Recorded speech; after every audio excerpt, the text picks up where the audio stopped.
Okay, before we start, can I just quickly vent to you guys? This only happened last night, and anyone who came in for Fallout coverage, we'll get to it in a second. I just need to get this off my chest. I was talking to a very close person, very close friend, family member yesterday, and then they mentioned in the chat that they had asked ChatGPT for a TV show recommendation, and I need to vent to, I need to kind of unpack that with you guys.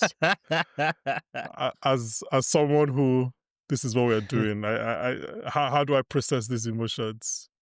I Yeah. mean, that's that's so funny because I had a weird situation yesterday as well. Because so for context, the last episode we did, my girlfriend listened to it just to support. She's never seen the show. She was like just to Yeah. support the podcast and stuff.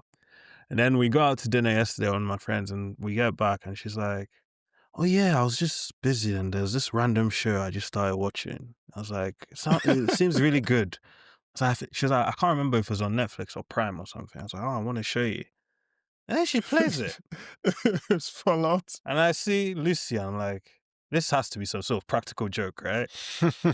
And then I'm like, "Wait."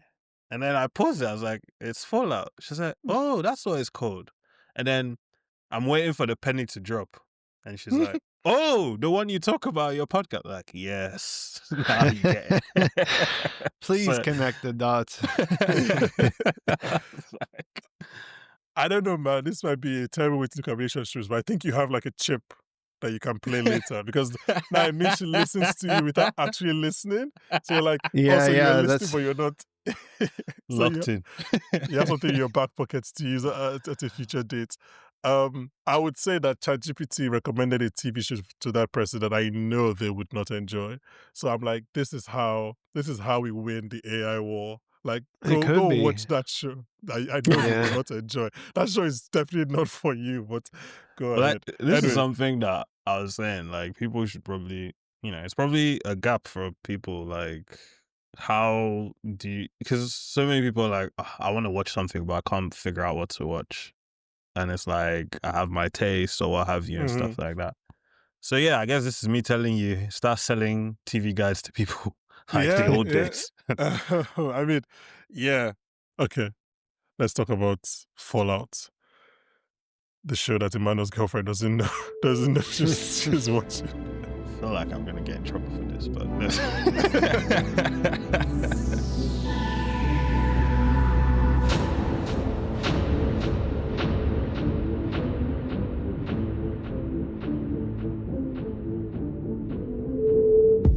Most kids are dead by this age.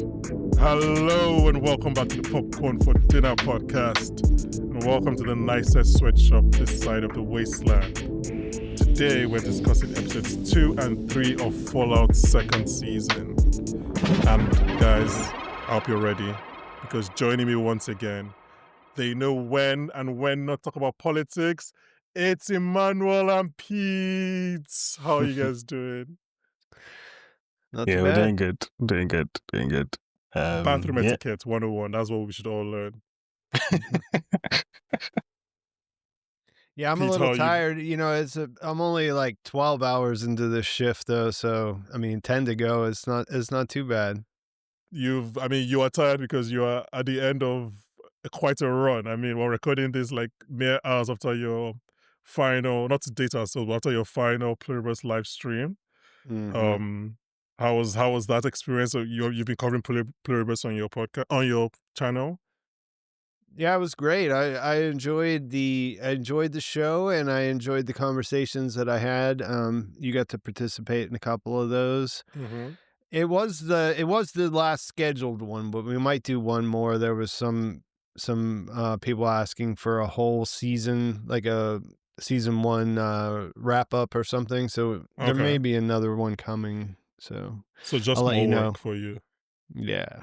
Yeah, because you're also covering Fallout weekly on Hmm. your channel as well. So anyone who is listening to this and doesn't know who you are, they can please check out channel. Obviously, all links will be in the description. Pete Pepper's channel. He's covering Fallout. He's covering. He just finished covering Playbus as we've discussed, and I'm sure come January in a few weeks you'll be covering. 2 weeks, 18th, I think. You'll be covering A Night of Seven Kingdoms. Yep. For us, it's kind of the same thing. We've been covering Pluribus. Ibubi and Chris did the whole season of that. Please check out wherever you're listening or watching this. Emmanuel mentioned earlier that we should do a TV guide, and we did put out one a few days ago. It's out on all feeds now because January is a very packed month. So we try to highlight some of the shows that we're kind of excited about. January is weirdly packed. I don't remember January as being this packed. It's usually April or May. I mean, just off the top of my head, we have like A Night of Seven Kingdoms, like we just mentioned. We have Industry, our Clubhouse favorite, coming back, which we'll be covering as well. There's season 2 of Hijack. There's the 10-year long-awaited season 2 of The Night Manager, which is like a show that I hold near and dear to my heart. And I'm 10 years later. Tom Hiddleston and Olivia Colman. There is Shrinking, end of the month. His and Hers, a Netflix show starring Tessa Thompson and John Bernthal, which I found out about on the podcast, which is kind of crazy because I'm like Bernthal's biggest fan. Yeah, so there's a lot coming out in January, and we'll try to cover as much as we can. Obviously, we won't cover all of it. The main things will be Night of Seven Kingdoms and Industry. But yeah, on the film side, last week, we released our episode on the film of the year. It was a kind of like a big, expansive tour discussion on just kind of the 2 biggest movies of the year, One Battle After Another and Sinners, and kind of like the criticisms that we have against One Battle After Another, which is a movie that we all kind of either really liked or loved. But there are some criticisms I wanted to kind of give light to. I'm also highlighting some other movies that we enjoyed this year, like our favorite genre film, our favorite 3-star film, our favorite film that we wish more people saw. So yeah, check all of that out. The first installment in our MCU 12 comes out next week.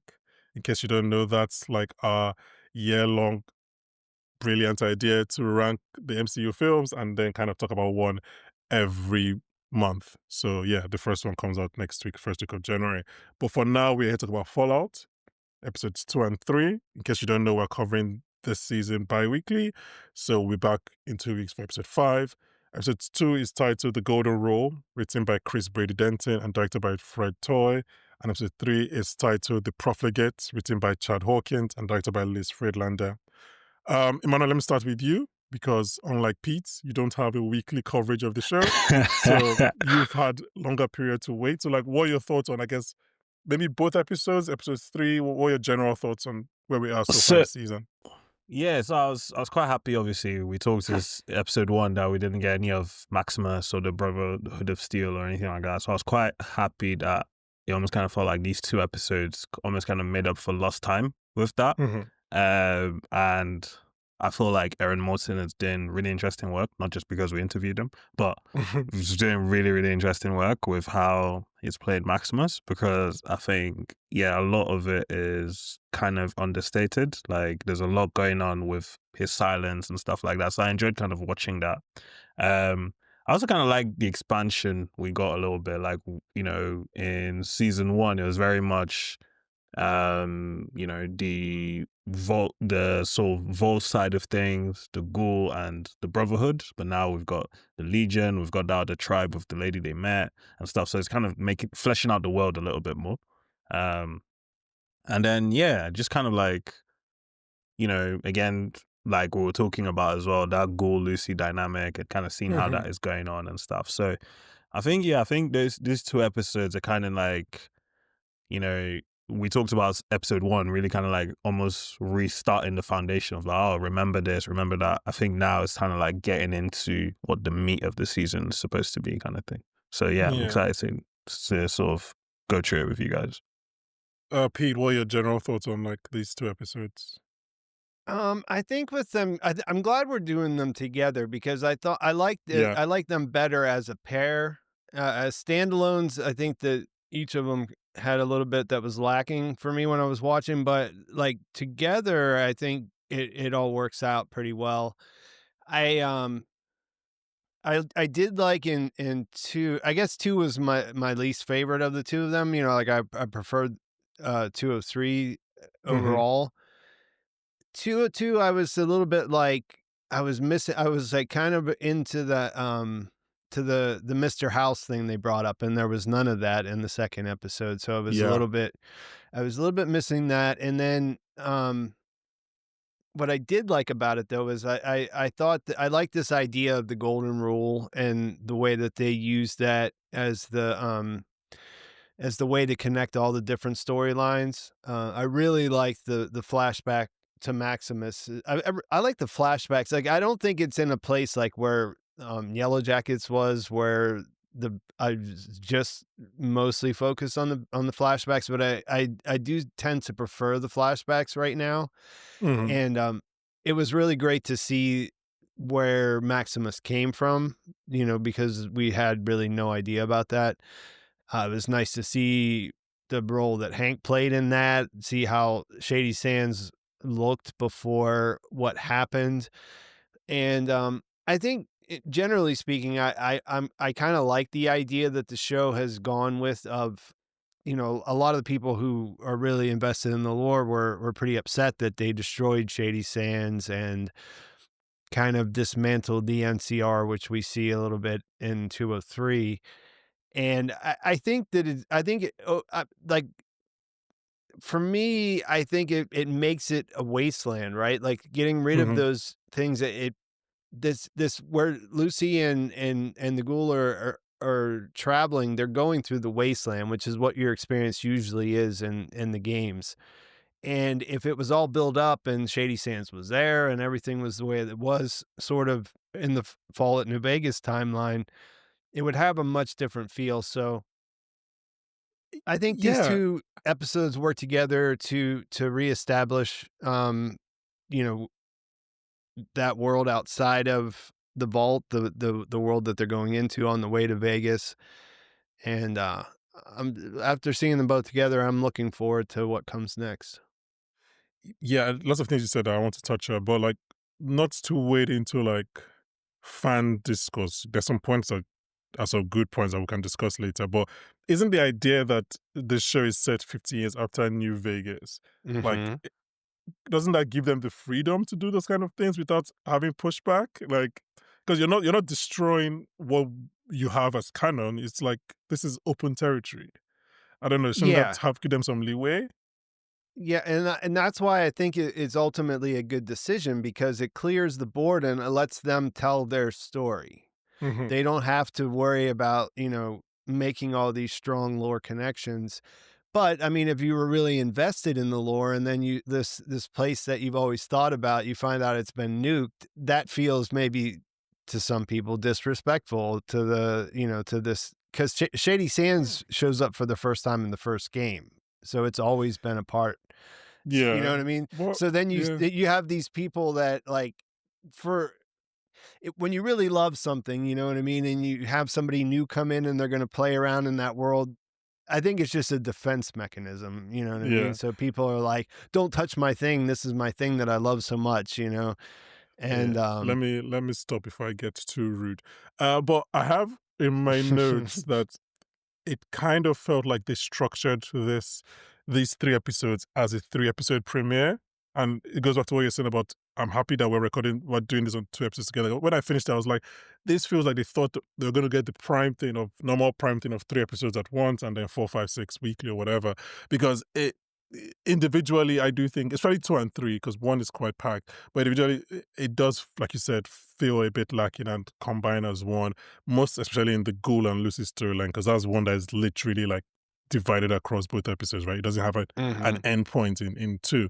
Um, so I've been thinking about best way to literalize this feeling I have about 2 and 3, and I think I liked these episodes, but more because of where they placed the characters going forward, as opposed to the actual content of the episodes, if that makes sense. Like, Mhm. I was, yes, I wasn't really like blown away with the things that happened in the episode. Obviously, some plot lines are stand out, but like, I was like, oh, actually, I like where this character is now at the end of 3, and I'm interested about what goes forward, if that makes sense. Like, Mm. it was more of Yeah. I was happy with where everybody kind of ended up at the end of 3, Hmm. as opposed to like the actual, like, I didn't really care about the things that happened in the episodes, So it if that wasn't makes really like sense. plot driven kind of thing.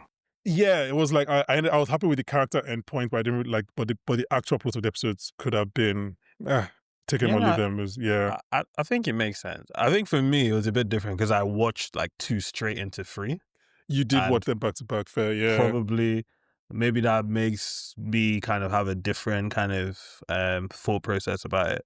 Um, I would so think so. Yeah. yeah, so Yeah. they do really come like a pair, but I think what you said is fine. It makes sense as well. Like there's no like very compelling mystery or anything in these 2 Yeah, not even just episodes. mystery, but just like an Yeah, yeah. exciting I use the plot term mystery, line. but like, yeah, Yeah. there's nothing like I'm gonna rewatch that episode at the end of the season kind of Yeah. thing. Yeah. Do Yeah, you know what I mean? exactly. That's and yeah, It almost kind exactly. of So feels like, you know, when a new show comes out, you know, like, I don't know if they still do this, but like obviously back in the day, they would shoot the pilot and then that's almost like its own thing. And then proof of now it's like the show is kind of I mean, I starting. think they still do it for network TV. Yeah, I think kind of streamers just order the whole season up front, but network TV probably still does the whole pilot season and everything. Okay, let's start with Maximus because obviously, Emmanuel, you mentioned that this is kind of like these two episodes are his, but also I do think like he has the best plot line across both episodes for me at least. I want to start with the flashback, obviously. This sounds stupid to say as someone who watches as much TV as I do, but seeing the whole Shady Sands flashback was just so much more effective than like us hearing about it. Like that's Mm. common. That's like common Yeah, like thing. show Show don't don't tell, tell. right? Yeah, Yeah, like yeah, but like yeah. it's like you. I was surprised by how much more affected I was by the whole flashback. Like in my head, for example, I was like an aerial strike, which I don't think is possible, but whatever. It was like an aerial strike that happened, like a hand of God kind of thing. But like when you realize that like they knew what's about to happen. Somebody walks into their town. Like everything is very tactile and very intentional. And it's just a lot more depressing as opposed to like you close your eyes and a bomb goes up and you don't know about it. So it was Yeah. kind of like I was like, yeah, it's and obviously there's obvious things about the fact that this is a thriving society.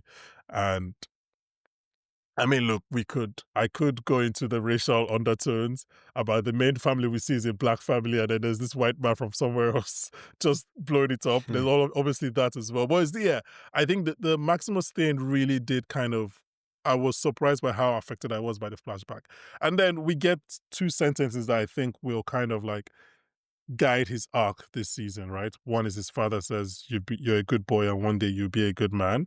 And he also says, as long as we lived a little better than we found it, we did okay. And you kind of feel like those are probably going to be Maximus's 2 notes. So I think they probably have been so far, but he's been Yeah. going about it the wrong way. But now let's see if he does about it the right way. Yeah, I was gonna say like he repeats the thing about leaving it better than we found it, right? Mm-hmm. When he's washing his face. Yeah, just to touch on that flashback, I think that was probably my best scene of the season so far. And again, we're talking about show don't tell, but like it's one of those things. Sometimes people just tell you that without giving you like the reasoning for it, right? Like Mm-hmm.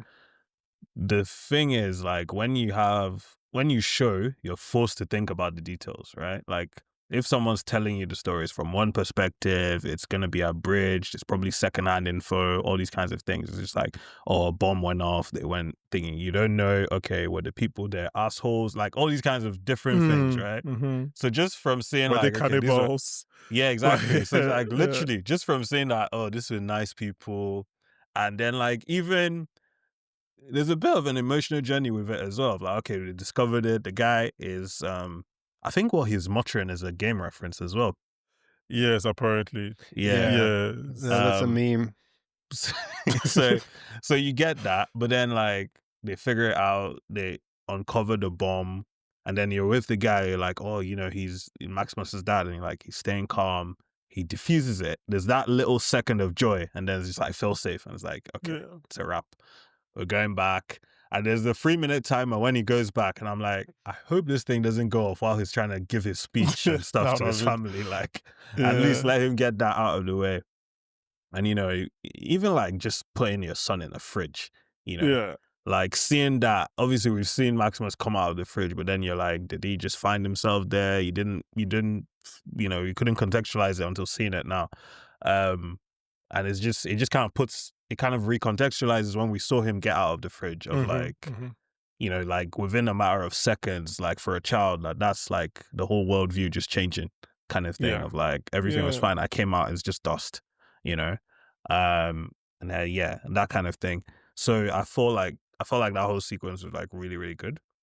And then like the two sort of watchwords you said, I think in like season 1 when Maximus met Lucy, I think both of them were naive, but on different sides.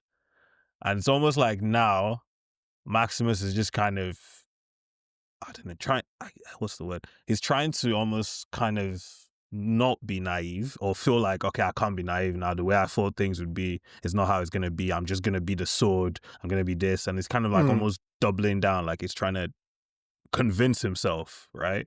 And he's now leaning back on, all I need to do is just for it to just be a little better than I found it and I'm fine, and it's almost, but like why I mentioned Aaron Moulton's performance is that you can still see the cracks with that, like when he's saying these things and doing these things, you're just like, you're not comfortable with this. So like, yeah, so I like really enjoyed that. And it's like, it makes me think like, okay, obviously now they've introduced Kumail Nanjiani's character, what's it called? Xander? And it's like, that's obviously given Maximus a different dynamic, almost kind of like a different, kind of like another kind of way of like, okay, this is another option of what you can be in this world kind of thing. And it's interesting seeing him kind of navigate all of that, basically. I thought it reframed the character completely because they showed us that, I mean, the only thing we saw was him coming out of that refrigerator. We saw it like so many times. And obviously it's in the ruins. There's nothing around because a bomb just went off. But I guess I never really worked it all out, like I know exactly. he said he was from Shady Sands but I just thought of him as someone who grew up in the harsh wasteland, and that's not that makes what sense. happened. Like, oh, maybe he was just hiding in the fridge or something. Yeah, that's what, what I mean, because we didn't know how he got in there, so it reframed the whole character in that way. Like I didn't realize how much he lost before. Yeah, the tragedy.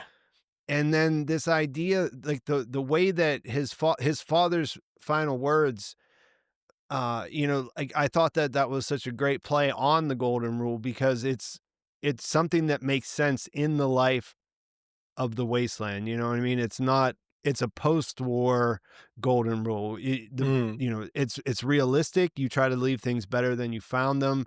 You don't try to change the world. You don't try to reinvent everything. You just sort of do what you can because that's the reality they live in.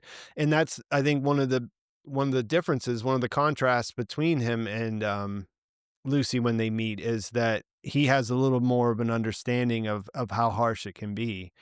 And, he came out of the refrigerator, he went straight into the Brotherhood of Steel, like the Brotherhood of Steel found him, right? So, yeah, super interesting. Yeah, I mean, so speaking of Brotherhood of Steel, we can skip all of 2 and go straight into 3, unless you guys want to talk about anything in 2. Like, No, I mean, I don't think there's obviously, anything that we need to talk Pete about. kind of covered it in his video, but we can go straight into 3 because that's kind of where the important stuff happened. I would agree. Like you said, Emmanuel, Kumail Nanjiani's character comes in at the end of 2. He's a fun guy. Yeah, he is. He seems to take life by the scruff of the neck for as long as he can. So when I watched season 1 the first time, I found it difficult to place both Maximus and like Aaron Moulton's performance. And then on rewatch, mostly because I knew we were going to have him on the podcast, I kind of focused more on his character on the rewatch. And I realized that like that difficulty in placing him was the point, right? A lot of it is like, he doesn't even know who he is himself, right? So it's difficult for us to pin him down. And I only bring that up because watching this 3rd episode, I kind of was back in that headspace, but like in kind of like, I didn't know what Maximus's next move was going to be.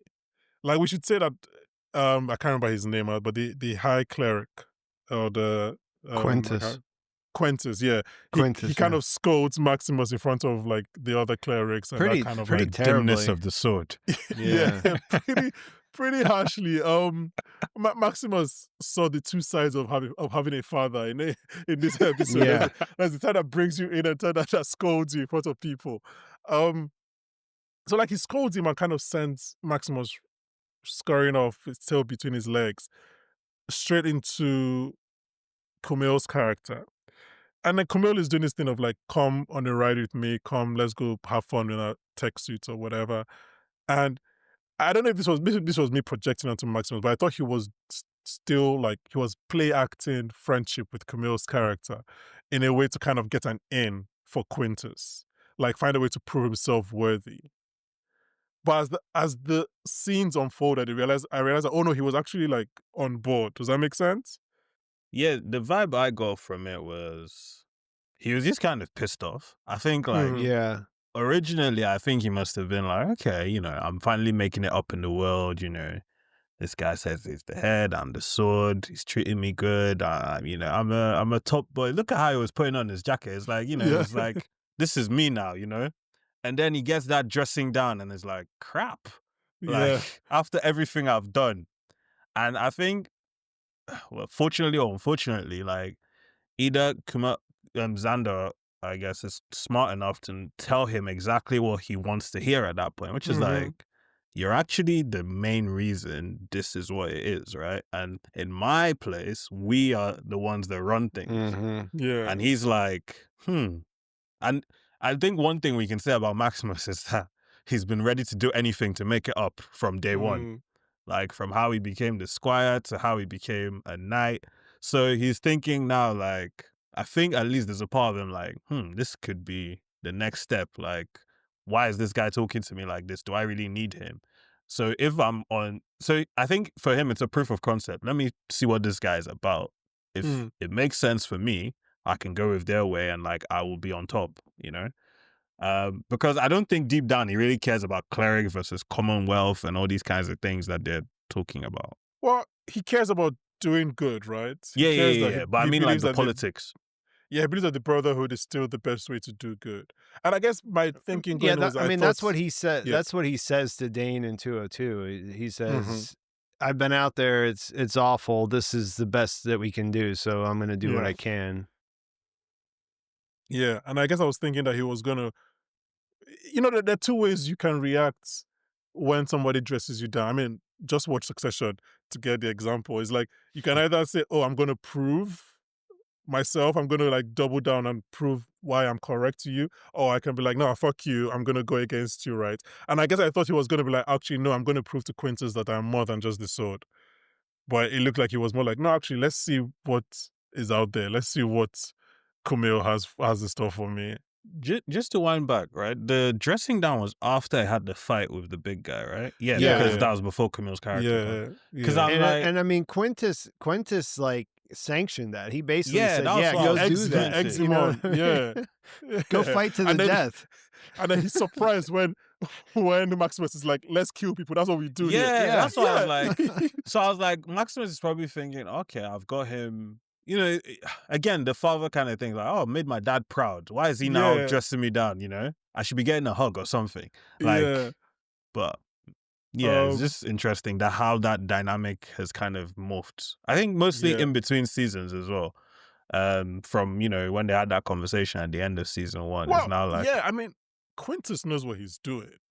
Like Quintus calls him son. Like every time he knows what he's doing. He knows what he's preying on. I mean, every time he says, "I'm the head and you're the sword," like that's actually a terrible statement. Like he doesn't say, "I'm the head and you're the hand." Yeah, the muscle. Just, I'm the head and you're the sword. Like you're not even the hand holding the sword. You're the tool. Like that's not a that good is a thing. tool. That's not a place to live. That's like, but Max doesn't see that. He just sees it like, I'm the sword. I'm like the thing that is there. But no, actually, a sword can be replaced. Like it's the hand that is the important thing. A sword can be replaced with a shield or with a spear or whatever. You just need tool that. Is that something that speaks to his insecurity as well, right? Like, I don't know. I'm just trying to think the fact that we've seen the flashback where obviously he was kind of like powerless and stuff like that. Is there a part of him that's like, being the sword is kind of like, is there a part of him that's like just happy to be regarded as powerful, because I feel like there was something in when he was having that fight with that guy, and like I just feel like he really wanted to prove that he was like, what's the word?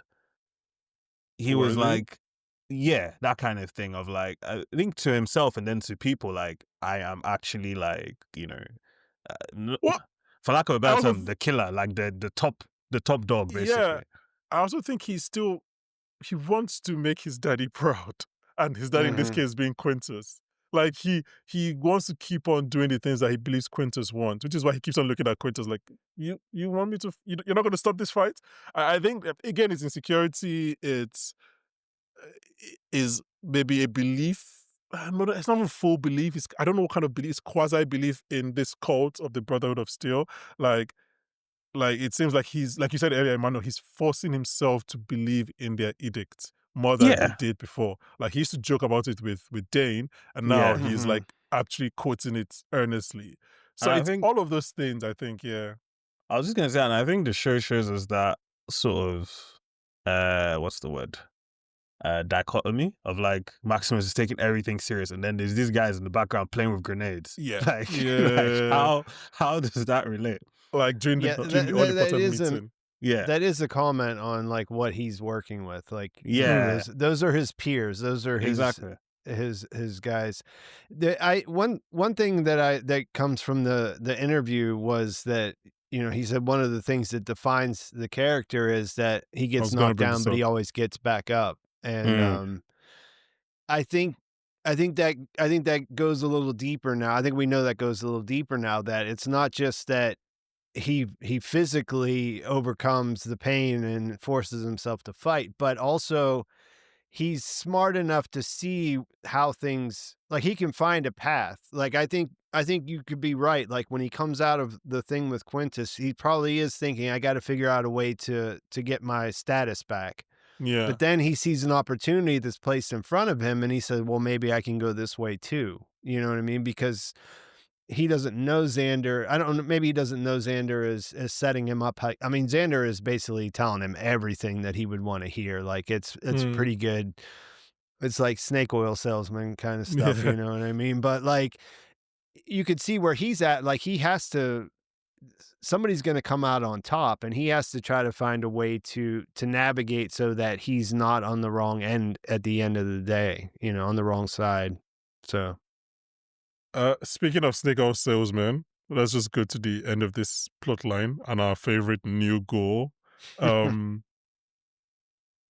Thaddeus. And I think this Kumail thing is probably excellent stunt casting, because I didn't yeah. think he was going to be here for only one episode. Like, I was genuinely shocked when Maximus kills him. Like, He was really starting to grow on me, I was like, "This guy's all yes. right," and then all of a sudden he wants to murder a bunch of Yeah. children, and He it's wants like, to murder "Okay, some well, The penny kids. just dropped. life happens fast. Like, okay, we'll change it up here, I guess." Yeah. Um, yeah, I mean, again, this is one of those things that falls into the category of I'm excited to see what happens going forward. Like, it's like we can't really say Maximus kills him and probably starts a war. Let's see what happens there. I liked the Thaddeus scenes a lot. I like the start of the episode. I don't know why. I just really, really liked the start of the episode. I think Um, It felt I like it think it was a might just different be that like. place. Oh, sorry, go on. I was just saying it felt like it was a different place, like it was a whole different world that he had going on there. Yeah, I think for me yeah, it was what struck me was just like this guy's life has changed so much. Like from from being a bully to being the squire to being a ghoul, and now he's got this operation he's running, and yeah. it's like The he's sweatshop. giving them motivational speeches. Like, can we take a break? All these kinds of things. I'm just like, wow. Like, I guess he really landed on his feet, kind of like. How did you guys interpret the business they have going there? Are they just taking the caps off the sodas so they can spend them as money? Is that like the whole Yeah, thing? that was what I got out of it. But then I That's was Yeah, sort man. of like, what I wasn't sure. I mean, it's a then I was like, bottling plant or has something, but like yeah, the caps are the money. yeah. You know what I mean? So But when then he I was says like, has no one make me else got money, this he's talking idea? about taking the caps off the Yeah, but is it bottles. just normal? Is it just normal caps that are money? I thought like there would have Yeah, been no, something it's been normal just normal. caps. So Bottle Yeah. everybody caps. has. But then I thought like there was no soda anymore. That's why Y- it's scarce. But like now it's Yeah. like, why didn't anyone else think of this? Yeah, I Maybe mean, they do. I don't know. I don't know if there's more going on there, but yeah, I thought that was a little bit strange. That at first I thought they were making soda, like they found the factory, but then I was like, no, they're Hmm. actually just taking the caps off. Caps off. And I do think it's I think it's as presented. It's just like, why like you're right, Emmanuel. Like, why has nobody else thought about this? Why doesn't everybody have so many caps? Like, but yeah, what did you guys think? Maximus he said he started a war, but he's sort of out in the wasteland on his own at this point, kind of, right? Because he's established that he can't fly the vertibird. Like, what do you think his next steps are after killing Xander? I mean, I think when he says he started a war, because he expects that, like, obviously, if he goes back to Area 51, he needs to give account for like where Xander is, what happened, and everything. So that's kind of what it meant. But like, I think he's gonna have to try to get back to Area 51, right? He's gonna try to cross the wasteland again. So you think he'll just go Um, back and own up for what he did? I I mean, mean, it's not in his nature that's a to own up. reasonable choice, I guess.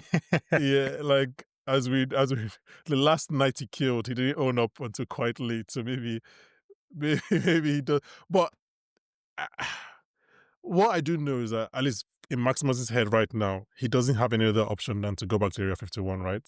He's not going to be like, oh, let me go look for Lucy now or whatever. Now he's Well, just I like, was just thinking because Thaddeus is there, he does have someone that he could team up with in that sense. Mhm. but do what? And That's, like, that's and our new stay? body cop comedy. Yeah. I don't know. That's what I was I that's think, why I was I think he's I didn't have so, an answer really. yeah, no, I agree with you. I don't have an answer either, but I think he's still so focused on the Brotherhood and the Brotherhood's like ambitions that his idea will be to go back to the Brotherhood. Yeah, Maybe he doesn't own up, maybe he lies about it. I mean, I don't uh, think he's gonna end up there. I think He he's could, gonna yeah, get covering it up distracted. might make sense. Because I Yeah. mean, he did kill the envoy from the most powerful yeah. chapter of the Brotherhood. Like they should come and wipe out Quintus's Little faction, yeah. yeah, they should just Yeah. erase them for that. Like that should be like they make an example of them is what you would imagine, you know. Yeah. Is there a chance he does kind of what he did in season 1? You know, where he pretends to be Titus? Does he get Thaddeus to pretend to be Xander and just be in the suit for a little bit? I would never leave. He can't leave. No, the- for like just to buy some time. He's got this business though. He's pretty busy. He said he's the floor manager. He's the manager. I did think that was a pretty good line delivery. The whole thing, the back and forth there, we're like, oh Yeah, I well, was like, we're both quite busy. Okay, let's move on from Maximus. I want to talk about Cooper quickly.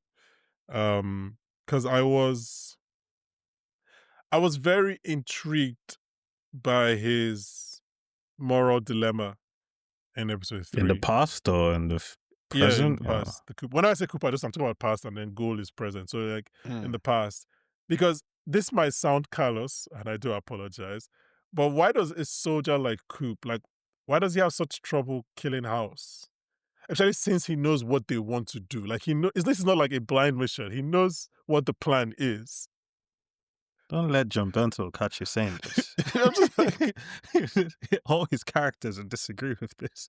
but no, but like it's But no, I feel like for that, like when you're at war, you're following orders, right? And the main thing is, and I know like from reading into it is that for your own conscience, you don't, you're just following orders. Mhm. Killing anyone was not your decision. This is different. This is, I'm going on a trip with my wife to kill someone based on what someone's information that is subjective. It's not an order, nothing. No, but he heard it himself. He also heard what they want to do, that they want to nuke America or the world. Like it's Fair, not, but like, I think it's not conjecture. I think fair. Okay, but I think the main thing for me, I think looking at it is just like, as a soldier, he has to take responsibility for this. Anything he does here, he's taking responsibility. It's not following orders. So I feel like there must be some sort of part of him, and maybe we're gonna get another like show don't tell and see like there's some PTSD from when he was in the war or something as well. But I think that's kind of the only kind of quandary I can see. And then also, like, killing someone like Robert House kind of ends your life. Like, Yeah, he is literally the richest man in the world. It'd be like yeah, killing Elon Musk or something. exactly. Yeah. So, like, it kind of ends your life. The chances that no one is going to find out it was you So are slim. kind of sketchy. Yeah. So And then slim. you've got a daughter, you've got a family. Yeah. Like, Well, yeah. I think that's the interesting layer is that he loves Barb, he loves his wife. He's learned this thing about her. If he had his way, he would just be with his wife and his daughter, and they'd be Mhm. safe somewhere, right? But his wife looks to be planning this thing. She can't really get honest with him about what's happening. And then I don't think he really trusts Moldaver because I think he has that soldier's mindset, like that he is a good American who believes in the country as it is, like the idea of him being a pinko here gets thrown around, Mhm. and the idea of him, being something less than what he earned through his service. You know what I mean? So I think that I think Moldaver, I think he understands what she's saying is true, and that it's a just cause, but like it's a big step to go out and kill a civilian with no cover, and like not in an engagement, but in like Mhm. this thing. And I don't know that he 100% feels like he's on Moldaver's side. And I think also, right, correct me if I'm wrong, is there any guarantee that Robert House dying will stop it? Well, I mean, I guess the idea is Because that there's a whole cabal, right? yeah, but House is the one with the infrastructure. He's the one with the like know-how, I guess, the technical know-how. He's the one building Yeah, all of the her point of contention is that he's like Cooper's afraid that Barb and Vault Tech are going to press the button, but Yeah. Mhm. Moldaver saying, no way, it's House is the only one that can make that happen. If you Yeah. eliminate him, you eliminate the plan. But can he trust her? That's sort Yeah, of because even just looking from the outside, right? Like, I guess we have the benefit of like watching the show, so we can say, okay, Robert Yeah. House is dead. But like, and we know that in 20, like in 200 years he's going to be not no longer be a smooth skin and be in a nuclear devastated Exactly. world. And, I mean? at which point he has no compunctions about killing people. He does Exactly. it for Where fun he kills even. people all the So- time. So I'm thinking like also in his mindset, like, I find it kind of hard to believe that, okay, you take out Robert House and the whole plan goes to crap. Mhm. There has to be like a second in command in Rob Cody. There has to be some redundancy. Like, these guys aren't dumb, I don't think. So Well, I don't know. I think like, again, I might be projecting. This is another thing I think might be part of the moral quandary of like, the worst thing you can probably do is like kill someone and it ends up being for nothing. yeah, I get that. No, I actually do think all the points you guys made, that about it being for nothing, the fact that like he can't trust Moldave, and even just the fact of like how will he get away are all good points. At the same time, I think Charlie White and I talked him into it, though, right? He definitely, if not It didn't- into it, at least he pushed him House further down actually the kind line. of helped the cause too, didn't he? By coming in there and talking to him while he's going to the Talking in bathroom. But I we thought think there's a that was what that chance- scene was saying. It was saying that like he's listening to Charlie talk about his story up there at the Mhm. podium, and it hits him. He's like, "Yeah, this is what I got to do. I got to do this thing." Yeah, I like that. I really liked that scene a lot when Charlie's telling the story and he's also intercutting between the Ghoul and Lucy. Just final thing on Coop. Do we think there's a chance that he kills the wrong Mr. House? That Like, certainly he kills the seems to guy be that we some know as trickery House. there. The front man. Yes, and then obviously Justin Oh, Theroux comes up like, Well, yeah, he didn't think that was Mr. House he was talking No, to he in didn't. the In the bathroom, bathroom. right? Yeah. he didn't. Not at all. So So he kills the guy that I think his name is Rafi Silva. I can't remember the actor's name. yeah. He kills him, and then Justin Theroux is like, haha, surprise. Guess what? I'm House. Yeah. I still don't understand. I don't understand Prime Video's logic here. in this whole like if you're gonna go 3 weeks without revealing that he's Mr. House in the show, then why reveal it in press materials? Like, just let us I don't go know. with the mystery. But I think a lot of people are probably tired of like mystery characters in TV or something. So they've probably like said, let's just get in front of it. Most people watching this show, and I do believe this is true, most people watching this show, like, okay, maybe not most, but they wouldn't be following the press on it. Like, they wouldn't know. Like, the average consumer isn't like, oh, Justin Theroux is playing Mr. House. Like, who's that guy? No, So, like, but like you pause it and X-ray tells you anyway. does it actually say it as well? Because I haven't watched it on Prime Yeah. yet. Oh, okay, whatever. Then fair enough. Man. So it's like, I don't so it's understand. Because I haven't watched an episode on the actual Prime platform yet. Okay. I mean, there is a popular theory out there that it's actually House's brother, but it doesn't really make sense to me. So, I mean, in the games, he's just Mr. House, right? Like, There's so no I think that's first kind there of what is I an was saying. Anthony House in the game too. Well, It's his half brother. Because I was gonna just say, like, one thing I mentioned, I think in our last episode, is that maybe Mr. House is more like a title kind of thing that kind of gets passed down or something. Wait, so he has a brother in the game, Pete? Mm-hmm. A half brother, yeah.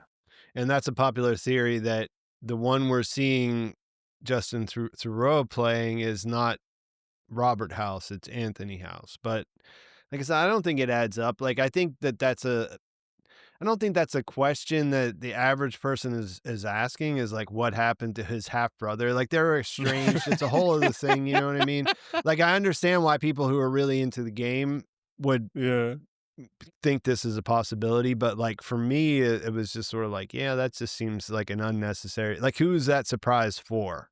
You know what I mean? It's like, it's not really for the average TV viewer, I don't think. Yeah, so. and it's not like we spent a lot of time with the one we see in the TV and stuff. Like, where if we you were can like, say, okay, it's a big twist. If you found out this was actually his estranged brother that owned H&H Tool Factory or whatever, like, that wouldn't be like, it wouldn't blow change your it. mind. It'd just be like, okay, cool. Yeah, we haven't spent it, like, Emmanuel spent enough time with the actual House to care about his half brother. Like, yeah, that's not how those kind of twists work. You need to care about the main person first before. They're trying to they're trying to get us invested in this guy, right? So he's the real guy. He's already had more scenes than the other around. guy, so like, Has he? I think so. Between these 3 episodes. Because the other guy I guess the other guy had only that big Doctor Strangelove like scene with all the other heads. Okay, before I run out of time, let's go to Ghoul and Lucy. This is probably my weakest of the plot line. Okay, no, I don't know if we count Hank as a plot line in episode 2. We might get to that if we have the mind-blowing effect over and over. Oh, Hank, man. Anyway, so I think somebody could reasonably ask if Lucy had not outgrown this attitude and if we're just retreading season 1 ground. That's been my criticism, and I feel like they almost, and I brought this up a little bit in the first episode, I feel like they almost regressed her. Yeah, the not necessarily the character so much as the performance. Like, I think that I thought it worked a lot better in the first season. Like, I bought it a lot more. This it feels like it's a little stuck right now. So this again ties in with my idea of how I felt, one, that this was kind of like a 3-episode premiere, and 2, like, where they go going forward. Because I do feel like maybe all of this brings her to the end, right? Where she watches the legions explode and she's been hanging on a cross for hours or maybe days. Like, you assume that it's different going forward, right? Like, I don't think she's not going to become the Ghoul in terms of her morality, but like, she's not saying okie dokie up and down anymore. You get on, like, you feel like these 3 episodes have kind of put her in place now. Well, the one thing I think that I keep coming back to is that she, like, in a way, we don't want her to change too much. Yeah, and I don't think the show wants her to change too much because either. like, it's not an interesting character if she's just if she just becomes a wastelander and like she's like one of the raiders or something, you know what I mean, that you saw in that Yeah. come into the vault. Like the thing about her is that even though what she has been brought up with, she's been programmed with, basically, is doesn't really work in the wasteland. It's still the stuff you want people to be, Your right? Like you want protagonist. people to be Yeah. good people. You want them to have a good heart and be doing things for good reasons. You don't necessarily want to see them be completely get that stripped away from them, because then they're just a ghoul, right? Like is this a transformation of a vault dweller into the ghoul? It's probably not, you know. It's probably the vault Meet in the dweller middle, right? brings the ghoul back from where he's at, right? So that's sort of like, I think maybe that's sort of why they're spinning their wheels a little bit. Like, I do agree that she should be different, Mm-hmm. but at the same time, you know, that sort of made sense at the end of two, like where it's like, but yeah, like you could say what you want about it, like, but the golden rule is right. You know what I mean? Like we want our heroes, our main characters, to be motivated to do good things for good reasons. So I don't know. Yeah. It's weird, right? If Lucy meets her dad in the season 2 finale and just shoots him in the head, no questions asked, that's not like No. good storytelling. That's not what we want, right? Like we don't need her to get to that level. We need her to, as annoying as it may be at some point or whatever, like we do need her to be the moral center character. But I think that makes me feel like, I think what that whole plot is missing is Lucy needs a win, right? Fair. A time where she's compassionate or nice or whatever, and it works out. You're 100% So like, right. so you need a Yeah. proof of concept. Yeah, that's I pretty think good. that's That's just a good what the idea. plot line is missing. Because right now it's like she's doing the same thing, she's getting, it's not working, and it's like it's making us feel like she's dumb. Do you get what I mean? Because But like, that's was the thing in the premiere. I mean, that just felt dumb. It wasn't like Yeah. naive. It wasn't like her good intentions not working. It was just like, did she really think that's gonna work? Like, I'm just gonna Just ask you shouting out. nicely. You know what Yeah. I mean? I mean, it's even like the moment Because the I want her ghoul to be is good, like, but I also want her to be smart. You know what I mean?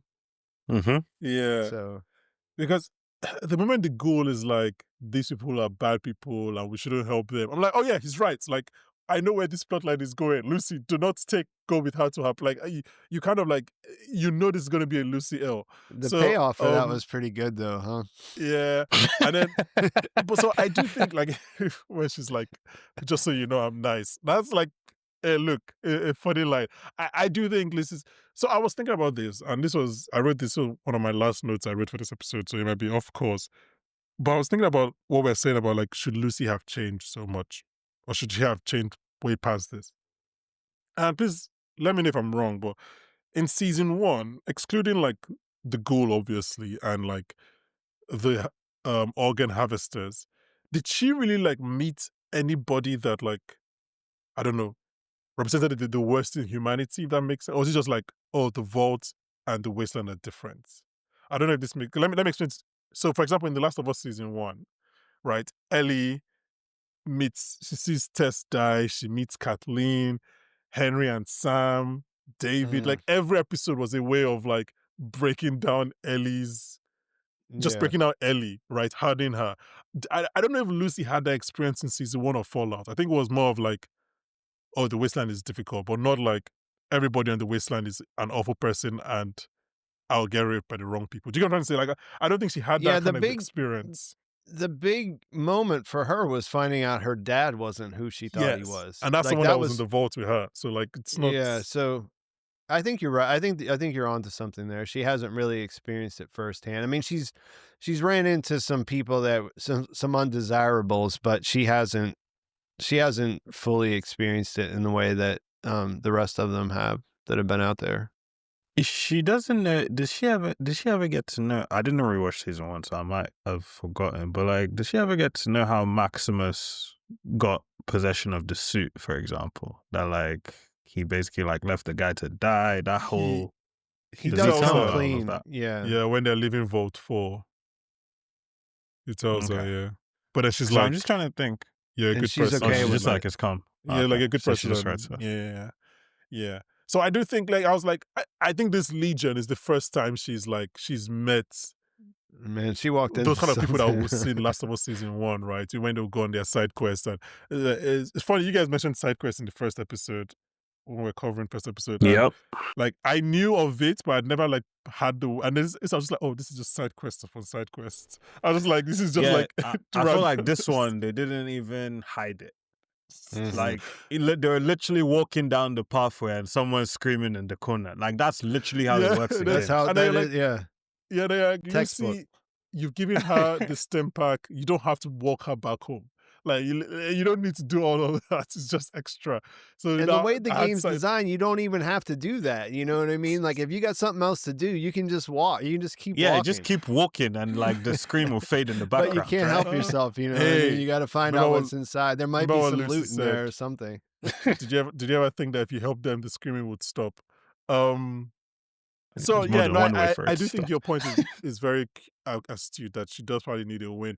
Although I don't think it's not happening next episode. I do think Lucy, at least for the next few, is going to be a bit more conservative. At least, let's put it like that.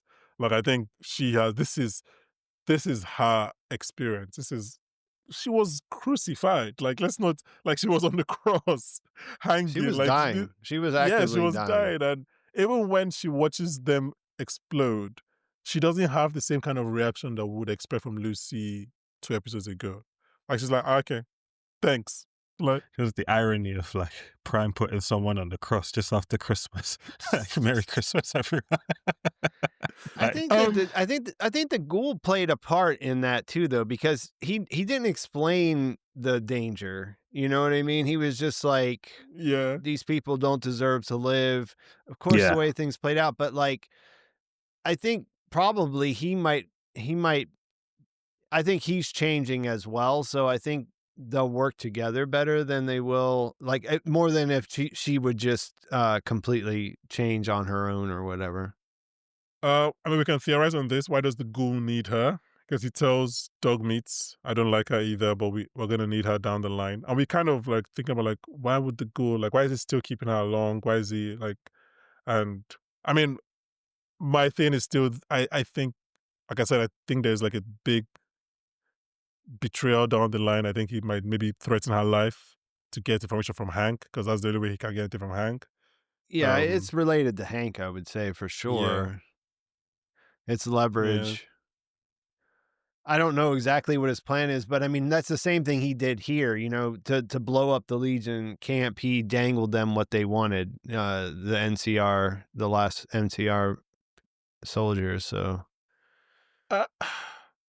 We are going It's to kind see of the his Legion MO. and the NCR again, right? Because it'd be very weird if we don't. I think the Legion might be done. I think the only thing I was trying to see, I was like, is there some sort of parallel here? Because they were having an actual civil war, and then we spent so much talking about a Brotherhood civil war. Civil War, yeah. So I'm just like, I was trying to see, is there any like parallel? But I d- the Legion is just such a caricature that it's just like, It I'm felt like, yeah, it I felt think it's flat done. for me. The I Legion think it's stuff just felt done. felt really flat for me. I did. This is part of things like I didn't really care There's about nothing you could take seriously there. Like, it Yeah, wasn't just- grounded at all. that's how they. That's kind of how they are in the game too. I mean, they're just so. Cannon fodder.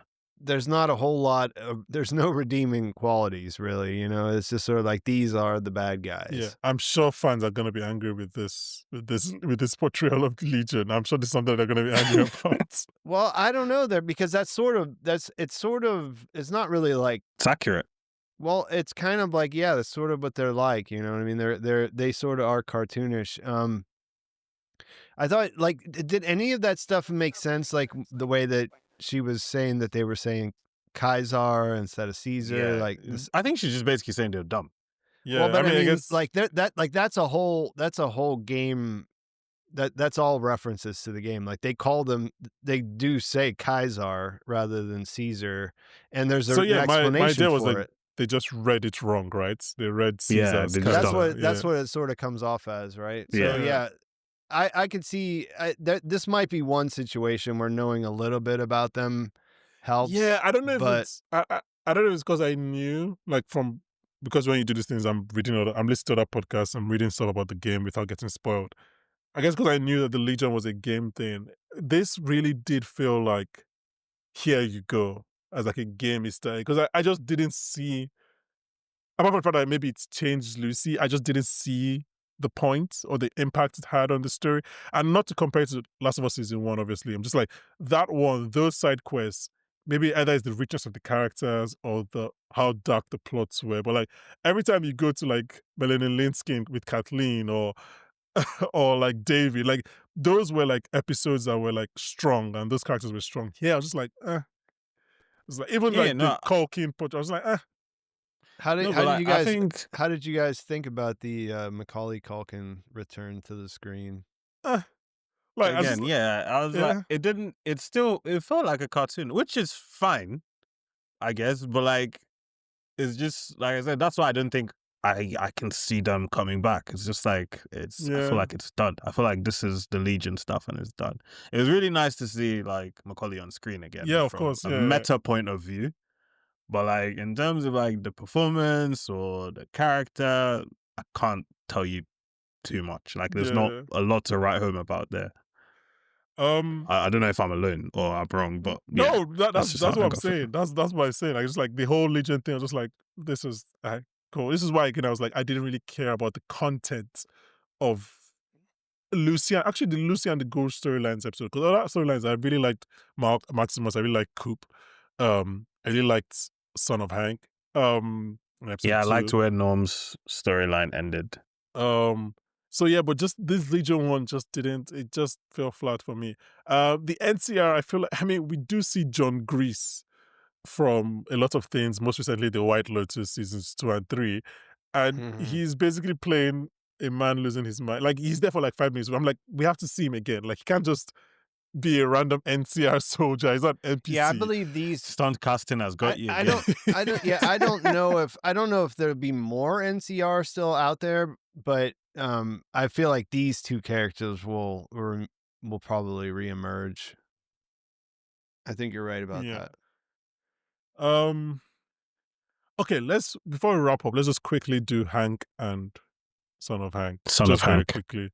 Um, like I said, I really did like his storyline in episode 2, but I think I didn't really catch this on my watch. I had to go. It was admittedly when I was listening to other people and kind of reading them. I was like, oh, I saw how the two storylines were kind of mirroring each other, in the sense that like they are both.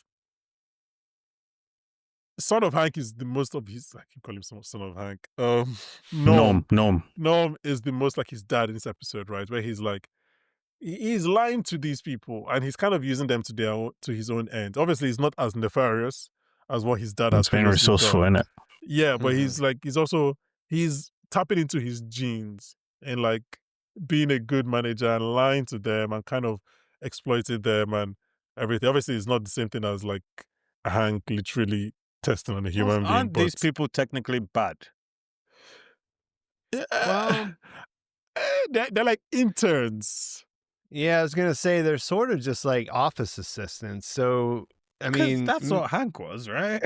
No, but you see, I remember I saw a comment, it might have been on a Pete's video, I don't know, where someone was like, these guys did not feel like Hank and Debbie and Betty. Is Debbie the one with one eye? Stephanie, I think is her Stephanie? So name. who's Debbie? Where did I get Yeah, Debbie from? Steph. Anyway, but like, they didn't feel like, but I think those are different. Those are like executive assistants. Those were like, They've been out for a they held, while though. yeah, they held the Hmm. diary. They knew I think they knew what was going on. I think these guys are just guys like signed up for the internship. And maybe they were briefed after like they did like a 3-week course or something. I don't think they had the same kind of like exposure or influence as like Hank did. Okay. They were certainly there was less experience. Like I don't know if like we saw a flashback we saw both Betty and Hank in a flashback in season Mhm. 1, and Mhm. they were Betty at least seemed like she was a little bit older, a little more experienced. Hank was just trying to get an autograph, but like we don't know what Bud did to them whenever they came out, the brain and the thing, like how he prepared them to come over there and become leaders. And then by the time we meet Hank, he's been awake for 30 years or something, right? So these guys might just be, they might have room to develop into, city destroyers, nuclear bomb dropper types. I mean, it might be in their skill set. Yeah, they were cast young intentionally. I mean, I guess Hank has been awake for 30 years, so he was probably in his mid to late 30s when he was frozen. It was kind of fun to watch them team up and start to solve the problem like that. Yeah. I thought that was one of the better directed scenes as far as because they went quite quickly. Like, oh, we can get water from here. We can do this, and I'm interested to see how they fare in like the wasteland. Yeah, because it's kind of funny because you would think they wouldn't be as individuals, they would be done incompetent. When they all go out there together and they have a good leader and son of Hank, maybe they might be able to accomplish some pretty cool stuff out there. What was that saying about the proletariat? Maybe we the people are the real power. I think we can kind of wrap it up there. Only one question I wanted to ask. I don't know if you guys knew. With Hank's experiments, right? I couldn't understand because to me it felt like he was just doing the same thing over and over. So like I said the same thing in my video. Like he was trying to get the mouse to sit in the chair and work on the computer. How? Is it like setting it through mental like what? No, because I was thinking, I'm like, again, but all he just kept doing was turning up like to 100. And then eventually it pops like, maybe don't turn it up so far. That was exactly what I was like, maybe I'm not watching this correctly. And then so when I went back, I'm like, out, when he brought the guy out of the rich guy, like he didn't even try to make him do anything. He was just like, watch this. Turning it up. I'm going to blow up your head. Just like, I was like, have I missed something? Because when he was turning it, I was like, okay, he's turned it to 100, the thing pop. Okay, next time he's going to do 9. So he did 100 again and again. And then he was like, the mouse was too small. How is that your takeaway? When House did it, the guy got aggressive towards him before he turned it up. Before that, he was just like trying to control him. Hank, from like a very small level, But Hank also looked a little lost. We know, obviously, we know it works from the House cold open in the premiere, but also we know it works because they used it 20 years ago at Shady Sands. Move the bomb. Yeah. Yeah. So. I don't know what his thing was. I was just so confused, and I guess he kind of used it to communicate to Lucy and the Ghoul the other time as well. So like, like why is he turning it up? Unless he wants to turn it to 100 and like he wants them to stay at 100 without exploding. But then do something else. Something different. Yeah, that's the thing. He's not. Like feed them. Like if you do something. If you do it 50 times in a row and the 50th one survives, but you didn't change anything, you're not doing an experiment. Anything. You're just finding a really strong test subject. Yeah. That's the funny thing about the experiment, that he's changing nothing. He's just doing the same. Like he's just doing the same thing. Like, I must be missing something. I'm like, and then he keeps on going down. Just bring like 10 mice up.